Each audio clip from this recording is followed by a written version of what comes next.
स्वागत है आपका द क्रिकेट शो में। और आज के शो की शुरुआत होगी दिल्ली कैपिटल्स की जबरदस्त जीत के साथ। Delhi Capitals versus Gujarat Titans था आज का आईपीएल का मैच। और भाई क्या जबरदस्त मैच था। क्या दिल मतलब जो था वो मुंह को आ गया, क्योंकि गुजरात को सिर्फ 4 रन से हराया। और ये छोटा मोटा टारगेट नहीं था, 225 रनों का टारगेट था जो कि गुजरात को चेस कर रहा था, जिसमें एक टाइम पे वो बहुत पीछे रह गए थे। लेकिन नहीं, लेकिन दिल्ली वालों ने कहा भाई हमारे पास नॉर्किया है, हमारे पास खलील अहमद है, हमारे पास रसिक सलाम है, ये बढ़िया तरीके से रन देंगे। और जो लेकिन जल्दी से आपको पहले ब्रेकिंग न्यूज बता देते हैं। और ब्रेकिंग न्यूज ये है कि दिल्ली ने आज पहले खेलते हुए 224 रन बनाए थे और गुजरात जिनको 225 का टारगेट मिला था उनको दिल्ली कैपिटल्स ने 220 के स्कोर पर रोक दिया और 4 रन से, मात्र 4 रन से ये मैच जीत लिया। ये मैच 19वें ओवर की आखिरी बॉल तक गया।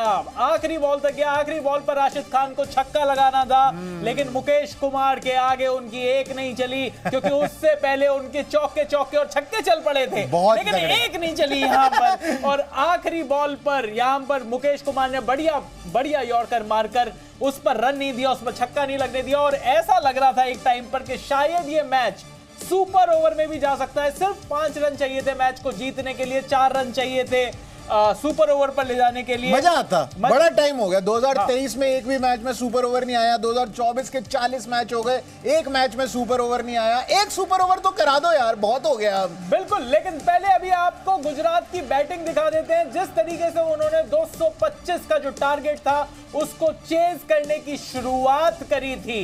रिद्धिमान साहा ने आज बढ़िया पारी खेली, 25 बॉलों में 39 रन, 5 चौके, 1 छक्का उन्होंने लगाया, 156 का उनका स्ट्राइक रेट रहा। लेकिन उनके साथ ओपनिंग करने आए थे शुभमन गिल, और गिल का दिल और बल्ला बिल्कुल नहीं चला आज, क्योंकि 5 बॉलों में 6 रन बनाकर आउट हुए। 1 चौका इन्होंने जरूर लगाया, लेकिन एनरिक नॉर्किए, जिनको कोई भी गली के क्रिकेटर की तरह पीटता हुआ चला जा रहा है, उन्होंने शुभमन गिल का विकेट लिया। शुभमन गिल आज जल्दी आउट हुए, लेकिन उसके बाद गुजरात की तरफ से बढ़िया पार्टनरशिप हुई साई सुदर्शन और रिद्धिमान साहा के बीच। साई सुदर्शन ने 39 बॉलों में 65 रन बनाए, 7 चौके, 2 छक्के, 166 पॉइंट, 6 का स्ट्राइक रेट और 82 रन की पार्टनरशिप। ओहो, इतनी बढ़िया पार्टनरशिप। लेकिन उस पार्टनरशिप के बाद जब लग रहा था सब ठंडा पड़ रहा है, तब आए किलर मिलर। डेविड मिलर ने 55 रन मारे 23 बॉलों पे सिर्फ, जिसमें 6 चौके,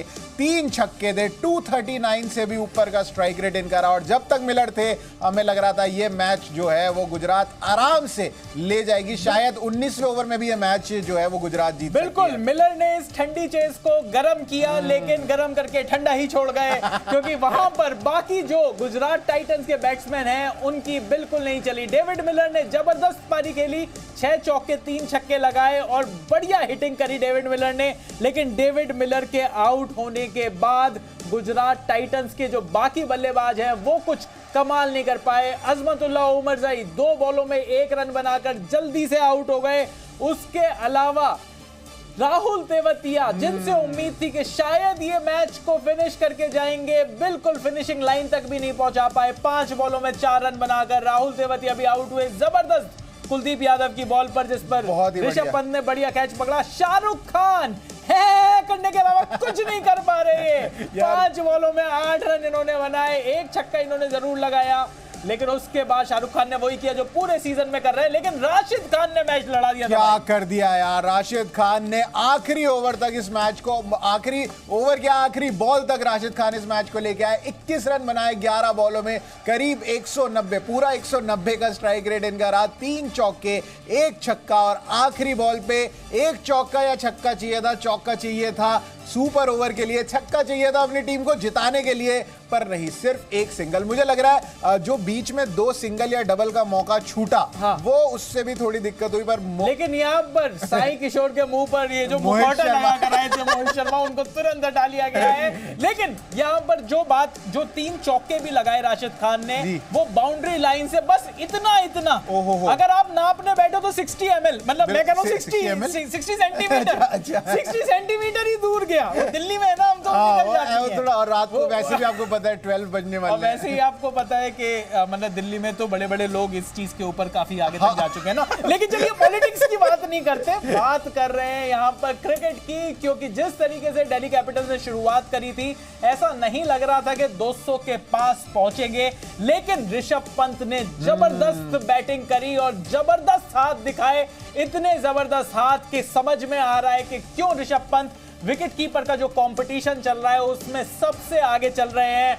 आज ऋषभ पंत ने 88 रन बनाए 43 बॉलों में, 5 चौके 8 छक्के, और इन 8 छक्कों में जिस तरीके से उन्होंने दिल्ली की पारी को खत्म किया। फिनिशिंग टाइम पर जब ऋषभ पंत ने अपना वो 7वां गियर डाला, वो वाला गियर जो बीएमडब्ल्यू में भी नहीं पड़ता, बीएमडब्ल्यू रोल्स रॉयस बन गए वो अलग से। वो मतलब देखो लग्जरी वाली इनके शॉट्स तो होते नहीं है, शॉट्स तो इनके आड़े टेढ़े होते हैं। हाँ। पर 88 रन 43 गेंदों में 8 छक्के 5 चौके 204 का स्ट्राइक रेट रहा, और इसी स्ट्राइक रेट से खेलना था सनराइजर्स हैदराबाद वाले मैच में भी ऋषभ पंत को, जब इन्होंने अलग से ही इनके पास मारुति 800 वाला इंजन आ गया था। लेकिन आज ऋषभ पंत ने, वैसे बार बार हम गाड़ियों के बारे में क्यों बात कर रहे हैं जब ऋषभ पंत के बारे में बात कर रहे हैं, किसी को भी बुरा लग सकता है, लेकिन यहाँ पर ऋषभ पंत ने आज बेहतरीन पारी खेली, और बेहतरीन पारी खेली अक्षर पटेल ने भी, जिनको आज प्रमोशन दिया गया था, जो ऑर्डर था उसमें 1 डाउन आए थे, और उसके बाद अक्षर पटेल ने 66 रनों की पारी खेली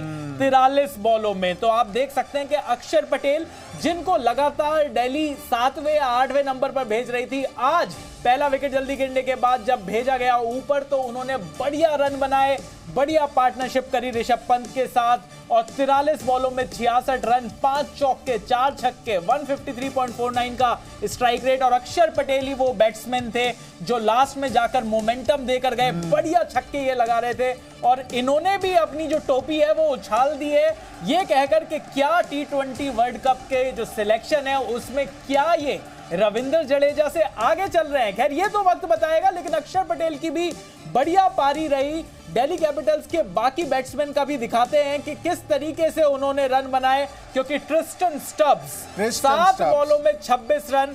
अगर किसी ने ये मैच नहीं देखा तो लोगों को पता नहीं चलेगा कि ट्रिस्टन स्टब्स का इस मैच को जिताने में कितना बड़ा योगदान था। ना सिर्फ 7 बॉलों में 26 रन, 3 चौके और 2 छक्के और 371 के ऊपर का स्ट्राइक रेट, बल्कि जिस तरीके की आज इन्होंने फील्डिंग करी, जो छक्का रोका है, जबरदस्त कैच, और बाउंड्री लाइन पर वो जो छक्का रोककर वो जो उम्मीदों को जगाया, जबरदस्त। जैक फ्रेजर बैकअप 14 बॉलों में 23 रन। भाई ये आदमी नहीं रुक रहा, ये आदमी की तो गाड़ी 5वें गियर से शुरू हो रही है भाई। इनकी गाड़ी में है ही सिर्फ एक गियर। 23 रन बनाए आज भी 14 गेंदों में, 2 चौके 2 छक्के, 164 का स्ट्राइक रेट रहा, और आज भी ये बाउंड्री पे जाके ही आउट हुए, क्योंकि ये फिर एक और लंबे छक्के की इनको उम्मीद थी, पर वो इनके बल्ले से बढ़िया कनेक्शन नहीं हुआ। पर मुझे डर लग रहा है कि ऑस्ट्रेलिया की ओपनिंग करने T20 वर्ल्ड कप में यही आदमी आएगा। बिल्कुल, लेकिन पृथ्वी गोल है, और पृथ्वी शो के बारे में मैं ये बात नहीं कह सकता। 7 बॉलों में 11 रन, 2 चौके इन्होंने लगाए। शुरुआत में बढ़िया शॉट लगाए, और बिल्कुल जिस तरीके से ये क्रिस्प करके चौके लगाते हैं और उसके बाद जल्दी आउट हो जाते हैं, इनकी चीजों में फर्क नहीं पड़ रहा। पृथ्वी शॉ वैसे तो ये युवा है, शक्ल देखकर नहीं लग रहा हो, लेकिन पृथ्वी शॉ काफी टाइम से इसी तरीके की बैटिंग करते हैं। 157 के ऊपर आज इनका स्ट्राइक रेट रहा, लेकिन दिल्ली की तरफ से सबसे बड़े फ्लॉप स्टार रहे शाई होप। इनसे तो कोई होप रखना ही बेकार है। ये 6 बॉलों में इन्होंने 5 रन बनाया। डेविड वार्नर की जगह शाई होप को लेकर आई थी दिल्ली कैपिटल्स। इनको देख के लगता है कि मतलब वार्नर को ही खिला लो। हाँ, मतलब किसी को भी खिला लो। दिल्ली कैपिटल बड़ी मुश्किल से 11 खिलाड़ी कर पा रहे हैं, बड़ी मुश्किल से 4 फॉरेन खिलाड़ियों को पूरे ही नहीं हो पा रहे हमारे बंदे, बताओ यार। बिल्कुल, और मतलब यार इतनी सारी बातों में मैं जो शायरी लिख के लाया था वो तो रह गई। उप्स, ये तो अधूरा है शो हमारा शायरी के बिना। यस, तो मेरी शायरी इस तरीके से है कि ऋषभ पंत का खूब चला बैट, बैट का राइमिंग होता है कैट, अच्छा, और कैट को हिंदी में कहते हैं बिल्ली।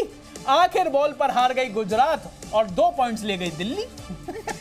अरे आपको मजा ज्यादा आएगी क्या? इतनी गंदी आए है। अगर वहां से कोई जूता मार सकता होगा टीवी के बीच में से, जूता नहीं निकल के आएगा। लेकिन आप कमेंट्स कर सकते हो, लगातार कमेंट्स करते रहिए। आप कैमरा के पीछे जो कैमरा पर्सन है वो भी हंस के गिर गए हैं मेरी गंदी शायरी के बाद। लेकिन जिस तरीके से आज गुजरात गिरी, गुजरात के बॉलर्स गिरे, वो आज की बड़ी कहानी है, क्योंकि मोहित शर्मा ने आईपीएल इतिहास का सबसे गंदा परफॉर्मेंस करके दिखाया।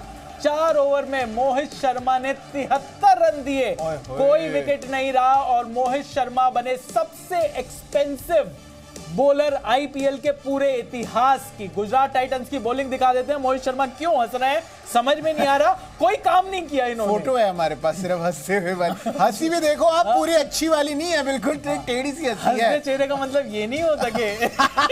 4 ओवर में 73 रन इन्होंने दिए, लेकिन राशिद खान ने आज बढ़िया बॉलिंग करी, लेकिन विकेट नहीं मिल रहा है। 0 विकेट, मतलब राशिद खान की बॉलिंग में यही एक दिक्कत नजर आ रही है कि इनकी विकेटें उतनी नहीं निकल रही जितनी पहले के सीजन्स में निकला करती थी। लेकिन एक बात तो है, क्योंकि इन्होंने कोई विकेट नहीं ली इसलिए इनके 4 ओवर करा दिए, क्योंकि गुजरात टाइटंस की बॉलिंग कार्ड में जो आपको सबसे अलग बात दिखाई देगी वो दिखाई देगी कि जब सबसे ज्यादा विकेट लेने वाले का नाम आएगा। खैर, नूर अहमद की अभी बात कर लेते हैं। गुजरात 3 अफगानिस्तान प्लेयर्स के साथ खेलता है, इसमें 4 फॉरेन प्लेयर्स नहीं ना, ये गुजरात और अफगानिस्तान की कंबाइंड टीम है। 3 ओवर में 1 विकेट लिया, 36 रन देके नूर अहमद ने। इकोनॉमी रही 12 की, तो ज्यादातर जो गेंदबाज हैं वो 12 के ऊपर पिटे, लेकिन इस खिलाड़ी को ध्यान से देखिए। वाओ, संदीप वॉरियर 3 ओवर में 3 विकेट लिए, 15 रन देकर 5 की इकोनॉमी। दिल्ली के सारे बैट्समैन के नाक में दम कर रखा था संदीप वॉरियर ने, लेकिन फिर क्या किया शुभमन गिल ने? शुभमन गिल ने किया, 19वां ओवर आया और उन्होंने कहा, अरे सुनो जरा साई किशोर, तुमने एक भी ओवर नहीं डाला ना, जरा आओ। आप भी कर देख लो, आप भी कर देख लो। 21 रन खाए उन्होंने ओवर में। तो शुभमन गिल की ये जो कप्तानी है, अब मुझे समझ में नहीं आ रहा। देखो, चेन्नई के लिए तो बहुत साफ है। चेन्नई में अगर अच्छा डिसीजन होता है तो वो महेंद्र सिंह धोनी का होता है, बिल्कुल। बुरा डिसीजन होता है तो वो ऋतुराज गायकवाड़ का होता है। यहाँ पर गुजरात में क्या करना है? ये वाला जो डिसीजन है इसका ठीक रहा, आशीष नेहरा के सिर पे फोड़ना चाहिए, आशीष नेहरा के दांतों सर पे फोड़ना चाहिए। दांत लेके आ रहे हो बीच में।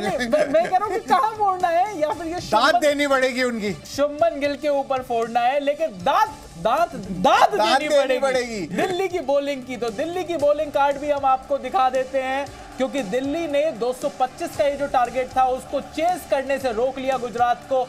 कुलदीप यादव टॉर्मेंटर इन चीफ, और मेरे ख्याल से इस आईपीएल के सबसे बढ़िया स्पिनर दिख रहे हैं। 4 ओवर में 29 रन देकर 2 विकेट, इकोनॉमी 7.25 की। तो कुलदीप यादव बेहतरीन बॉलिंग कर रहे हैं, टॉप 5 में जगह बना ली इन्होंने पर्पल कैप की रेस के अंदर। और वहीं अक्षर पटेल भी जो है वो बिल्कुल कंजूसी से रन, मतलब बिल्कुल 3 ओवर में आज 28 रन दिए, 9.33 इनकी इकोनॉमी रही। 1 विकेट जरूर यहाँ पर इन्होंने अक्षर पटेल ने निकाला, और रन भी बनाए थे बल्ले से भाई साहब। तो यहाँ पर पूरा ऑलराउंड परफॉर्मेंस, बढ़िया ऑलराउंड परफॉर्मेंस कह रहे जडेजा कर रहे होंगे अच्छा, पर मैं भी तो उनसे अच्छा कर सकता हूँ ना। बिल्कुल ना फील्डिंग में, ऑल्दो इन्होंने फील्डिंग में कैच छोड़ी, पर वो मुश्किल कैच थी, ऐसा नहीं था कि कोई हाथों की कैच इन्होंने बिल्कुल आते आते छोड़ दिया। नहीं, वो बढ़िया फील्डर है। अक्षर पटेल के बारे में ये मानना तो पड़ेगा कि अगर सवाल उठेंगे, अगर जडेजा को इनके ऊपर प्रेफरेंस दी जाती है T20 टीम के लिए, लेकिन अक्षर पटेल ने आज बैट और बॉल दोनों से ये दिखाया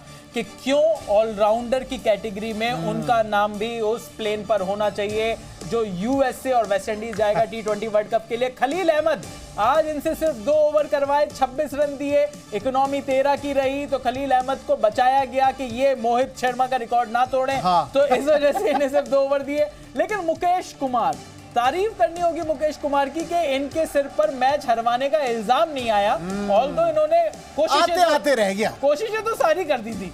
4 ओवर में 1 विकेट लिया इन्होंने, 41 रन देकर 10.25 की इकोनॉमी। और जब आखिरी ओवर में 19 रन बनाने थे गुजरात को जीतने के लिए, तो पहली बॉल पे चौका, दूसरी बॉल पे चौका, तीसरी और चौथी बॉल डॉट और 5वीं बॉल पर छक्का खाकर इन्होंने कहा मैच रोमांचक तो मैं भी बना सकता हूं। मतलब किसी को कहा था अगर ये 3 बॉल डॉट निकाल जाते तो कुछ भी हो सकता था, लेकिन रसिक सलाम आ जाए और इंपैक्ट प्लेयर बनकर आए, बढ़िया इंपैक्ट इन्होंने डाला। 4 ओवर में 3 विकेट लिए और 44 रन दिए। 11 की इकोनॉमी जरूर थी लेकिन और महंगे साबित हुए। 18 रन दे गए थे ये 19वें ओवर में, लेकिन रसिक सलाम ने आज बढ़िया बॉलिंग करी। जम्मू कश्मीर से ये आते हैं और इनके ऊपर एज का फ्रॉड करने का इल्जाम भी लगा था पहले, जिस वजह से ये 2 साल के लिए बैन भी रहे थे, लेकिन आज बढ़िया बॉलिंग करी। आज दिल्ली की तरफ से कम कम कोई तो खिलाड़ी था जिसने अच्छा इंपैक्ट डाला, सही में एज इंपैक्ट प्लेयर बनकर। इनको मतलब मुझे लगता है नॉर्किया को खुद ही हैंडओवर दे देना चाहिए अब रसिक सलाम को। भाई मुझसे नहीं हो रहा है अब यार। जिस तरीके से नोकिया रिडंडेंट हो गया है, नॉर्किया भी रिडंडेंट से लग रहे हैं। या तो इनको अपना नाम चेंज करना पड़ेगा। आपकी कृपा नोकिया की वजह से रुकी हुई है। आईफोन रख लो। लेकिन चलिए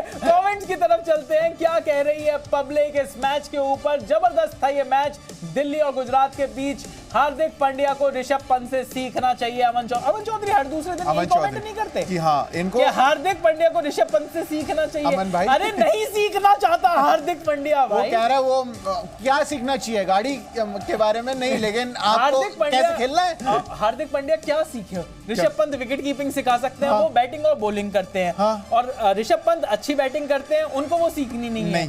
तो हार्दिक पांड्या को क्या सीखना चाहिए ये भी आप अगली बार कमेंट में जरूर लिखिएगा। तो लगातार मुझे लगा वो कह रहे हैं कि कमबैक कैसा करना है। हाँ ये बात देखो कमबैक कर रहे ऋषभ पंत, कमबैक कर रहे हार्दिक पांड्या। और मुझे लगता है एक और चीज जो ऋषभ पंत से सीखी जा सकती है वो ये कि विकेट के एज T20 वर्ल्ड कप की टीम में अपनी जगह पक्की कैसे करी जाती करनी है। क्योंकि यहाँ पर ऐसा लग रहा है कि ऋषभ पंत ने अपनी जगह पक्की कर ली है, चाहे डिबेट कितनी भी हो विकेट कीपर के बीच। लेकिन अजय मिश्रा जी का इस बीच में कॉमेंट क्या बोलती पब्लिक पर। अजय मिश्रा कह रहे हैं पंत अक्षर रसिक क्रिकेट रण क्षेत्र पर छाए, गुजरात पर हार के बादल मंडराए। अरे अजय मिश्रा जी जबरदस्त, ये करिए ना आपने शायरी। इनकी गंदी शायरी के बाद आपको आपने कहा कि यार मैं बताता हूँ असली में शायरी कर देता हूँ। ये बड़ी गंदी कर रहे हैं। लेकिन बढ़िया आज उन्होंने बात बोली। और गुजरात के ऊपर बादल जो है वो इसलिए भी मंडरा रहे हैं, काले बादल इसलिए भी मंडरा रहे हैं क्योंकि अब दिल्ली कैपिटल्स पॉइंट्स टेबल में इनके ऊपर पहुंच चुकी है। तो गुजरात टाइटंस अब 8 पॉइंट्स पर ही है और 8 पॉइंट्स पर दिल्ली कैपिटल्स भी पहुंच चुकी है। तो दिल्ली थोड़ी सी चढ़ाई कर रही है। ऑल्दो हम क्योंकि दिल्ली के काफी करीब से जानते हैं, उनका टॉप 4 में आने का कोई उद्देश्य नहीं। ये मैं आपको अंदर की बात बता रहा हूं। बल्कि वो किसी को रोक और सकते हैं। तू जा रहा है, रुक अभी खींच के लाता हूं तेरे को। मैं तो जाऊंगा। पर चलिए नेक्स्ट कमेंट की तरफ चलते हैं। क्या बोलती पब्लिक में। जैनुद्दीन कह रहे हैं मोहित शर्मा की बॉलिंग देखकर अशोक डिंडा भी खुद पर गर्व कर रहे होंगे। अशोक डिंडा ने कहा वाह क्या बात है मोहित भाई। बिल्कुल, मतलब अशोक डिंडा एकेडमी में इन्होंने अब PhD कर लिया। मोहित शर्मा ने अपना नाम लिखवा लिया है। और जिस तरीके से मोहित शर्मा के बारे में बात हो रही थी द कमबैक मैन के रूप में, क्योंकि लास्ट 2 सीजन में जबरदस्त बॉलिंग करी थी। सोचो 2015 की 50 ओवर वर्ल्ड कप टीम में खेलते थे मोहित शर्मा, 2024 में भी खेलते हैं मोहित शर्मा। मतलब शर्मा मैं एक्सपर्ट हूं, मुझे बहुत अच्छे से आता है रन खाना। बिल्कुल बढ़िया 31 रन दिए आखिरी ओवर में। मतलब नोकिया, मतलब अभी तक के जो थे वो नोकिया और रीस टोपली में वो चल रहा था कंपटीशन। 65 रन नोकिया, 68 रन रीस टोपली, लेकिन का नहीं 73। आज मैं इनसे आगे निकलूंगा। इतिहास बनाया। लेकिन देखते हैं कि पॉइंट्स टेबल में सारी टीम क्या कर रही है, कौन सा मूवमेंट हुआ है, कौन कहां पर बैठा है। राजस्थान रॉयल्स बैठे हैं भैया टॉप पर। ये तो 8 मैचों में 7 जीत, 14 पॉइंट्स के साथ इन्होंने बना लिया है वहां पर किला। कोई नहीं इनको पा रहा है हिला। और राजस्थान रॉयल्स 14 पॉइंट्स के साथ टॉप पर बैठे हुए हैं। कोलकाता नाइट राइडर्स भी बढ़िया क्रिकेट खेल रहे हैं। 7 मैच में 5 मैचों में जीत, लेकिन 10 पॉइंट्स वाली 3 टीमें हैं। कोलकाता नाइट राइडर्स भी है, सनराइजर्स हैदराबाद के भी 7 मैच से 10 पॉइंट है। लखनऊ ने 1 मैच ज्यादा खेला है, लेकिन इनके भी 10 पॉइंट्स हैं 8 मैचों से। उसके बाद आती है 8 पॉइंट्स वाले टीमों की बारी। 5वें नंबर पर चेन्नई सुपर किंग्स, 8 मैच में 4 जीत 4 हार, 8 पॉइंट्स। और देखिए मतलब यहां पर सबका बैलेंस बना रखा है। बिल्कुल। दिल्ली कैपिटल्स और गुजरात टाइटंस ने एक मैच और ज्यादा खेल लिया है। 9 मैच में 8 पॉइंट लेकर बैठे हैं। मैं बता रहा हूं इनका बिल्कुल जाने का मूड नहीं है। और गुजरात अगर क्वालिफाई नहीं कर पाया प्लेऑफ्स के लिए तो अपना पहली बार ऐसा होगा 3 सीजन में, अभी 3 सीजन पुरानी टीम है कि पहली बार प्लेऑफ्स के लिए क्वालिफाई नहीं करेंगी। लेकिन मुंबई इंडियंस 8 मैच के साथ 6 पॉइंट्स और पंजाब और RCB तो हैंडशेक करके बैठे हुए हैं। बस यार हमारा हो गया है। नंबर पर 8 मैच के साथ पंजाब के हैं 4 पॉइंट्स, RCB के हैं 8 मैच में 2 पॉइंट्स। और इन्होंने कहा यार तुम अपना खेल लो, हमें कुछ नहीं करना। हमें आराम करने दो। वहां पे एक साइड है शिखर धवन, एक साइड है विराट कोहली, दोनों है दिल्ली के लौंडे। उन्होंने कहा बस हो गया जी बोले हमारा, आराम कर लो यार, क्या दिक्कत है। करना क्या पर है? दिल्ली सरप्राइजिंगली बढ़िया खेल रही है। और विकेट कीपर की बात जो कि हम बार बार कर रहे हैं, लेकिन प्रोड्यूसर साहब कुछ और चला देते हैं तो बात होने नहीं दे रहे नहीं होने हैं, दे वो रहे। ये है कि जो विकेट कीपर का जो कंपटीशन है और जिस बारे में बात बहुत उठ रही है कि कौन होना चाहिए टीम इंडिया का T20 वर्ल्ड कप के लिए विकेट कीपर, यहां पर जो चॉइस है वो है ऋषभ पंत, संजू सैमसन, जितेश शर्मा, KL राहुल, ध्रुव जुरेल, यार टेस्ट मैच के भी ईशान किशन, मतलब काफी सारे मतलब यहाँ पर नाम है। लेकिन ऐसा लग रहा है कि ऋषभ पंत ने सबको पीछे छोड़ दिया है। इनफैक्ट ऑरेंज कैप की रेस में भी वो विराट कोहली से ज्यादा पीछे नहीं है, सिर्फ 38 रन पीछे। टॉप 3 के अंदर ऋषभ पंत जो है उन्होंने अपनी जगह बना ली है। और जितने भी एक्सपर्ट्स जो है, जो मतलब पूर्व क्रिकेटर्स रह चुके हैं, वो लोग जो अपनी जो प्रोबेबल प्लेइंग 11 दे रहे हैं T20 वर्ल्ड कप के लिए, उसके अंदर ऋषभ पंत का नाम तो हर एक की टीम में रखा है। तो आप ये बताओ कि चलो ऋषभ पंत तो हम मान लेते हैं, लेकिन स्क्वाड के अंदर अगर बैकअप विकेट कीपर ले जाना हो तो किसकी बारी आएगी? क्या उसमें KL राहुल होंगे, क्या उसमें शुभमन गिल होंगे? ये आप कमेंट्स करके बता सकते हैं। बिल्कुल, तो बैकअप विकेट कीपर कौन होगा, 15 मेंबर की जो टीम है वो कौन सी जाएगी, आप लगातार कमेंट्स कर सकते हैं। लेकिन IPL पर बात चल रही है अभी, तो IPL में कल कौन सा मैच खेला जाएगा ये और बता देते हैं आपको। 41वां मैच खेला जाएगा IPL का हैदराबाद में।